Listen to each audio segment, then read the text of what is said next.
Bonjour à tous et bienvenue dans un nouvel épisode de la sagesse des Écritures. Je suis très heureux de vous retrouver une nouvelle fois cette semaine pour aujourd'hui vous partager une discussion que Jésus a eue avec un jeune homme riche qu'on retrouve dans Matthieu 19 à partir du verset 16 où on peut lire ce qui s'est passé. Donc, un jeune homme approcha et dit à Jésus : « Maître, que dois-je faire de bon pour avoir la vie éternelle ?»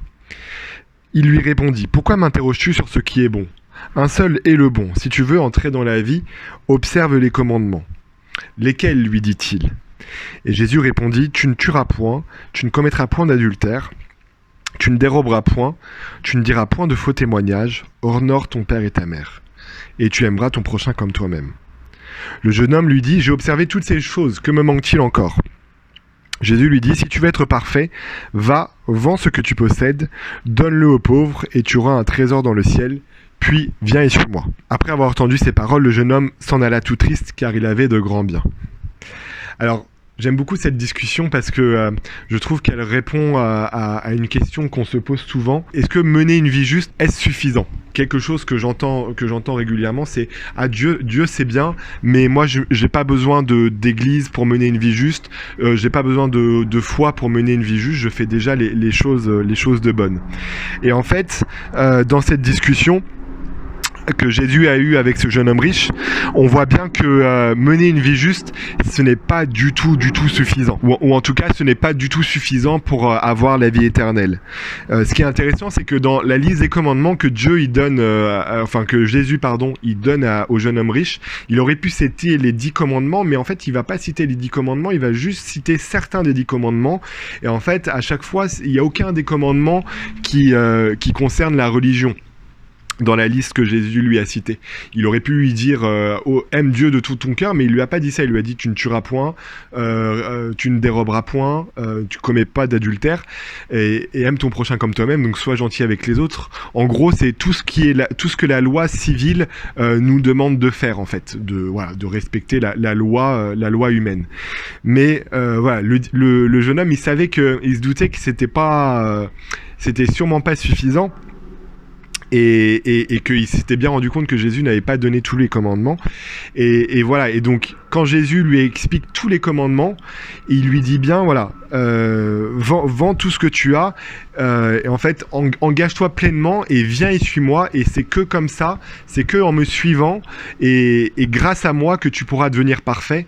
Et donc, il y en a de nombreuses écritures qui nous montrent que pour avoir la vie éternelle, pour retourner vers Dieu, il faut être parfait. Et la perfection ne peut pas s'obtenir que en respectant les commandements et en menant une vie juste, entre guillemets.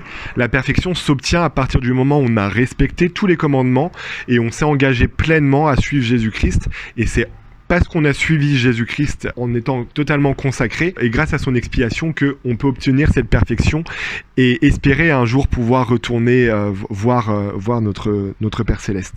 Et justement, par rapport à ça, les disciples, après, quand ils avaient entendu cette discussion, ils étaient étonnés et ils se disaient entre eux qui peut donc être sauvé, parce que ce jeune homme, il avait respecté les commandements et ils étaient un petit peu étonnés. Ils disaient, voilà, quand Jésus il leur a dit que voilà, sûrement ce jeune homme, s'il ne se repentait pas, pourrait pas venir au royaume de Dieu. Les apôtres ils se sont dit mais pourtant il était bien ce jeune homme, pourquoi il peut pas venir? Et donc Jésus leur dit au verset 26 : aux hommes cela est impossible, mais à Dieu tout est possible. C'est-à-dire qu'en fait, on ne peut pas être sauvé juste en menant une vie juste. La seule chose qui fait qu'on puisse être sauvé dans le royaume de Dieu, c'est en menant une vie juste, mais c'est parce que le Christ, grâce à son expiation, aura compensé nos défauts, aura compensé nos erreurs et nous aura rendus parfaits. Donc l'invitation que je nous lance, c'est à évaluer notre âme en sondant, en posant la question du jeune homme, qui est « Que me manque-t-il encore ?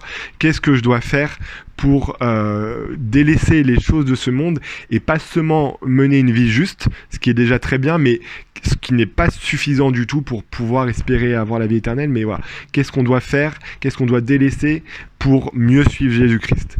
Et je sais que ce n'est qu'en suivant Jésus-Christ et que grâce à son expiation et à sa miséricorde qu'un jour on pourra retourner vivre en présence de Dieu.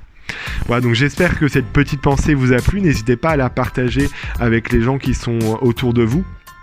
Et sur ce, je vous souhaite une très bonne semaine et je vous dis à la semaine prochaine pour plus de sagesse grâce à Jésus-Christ.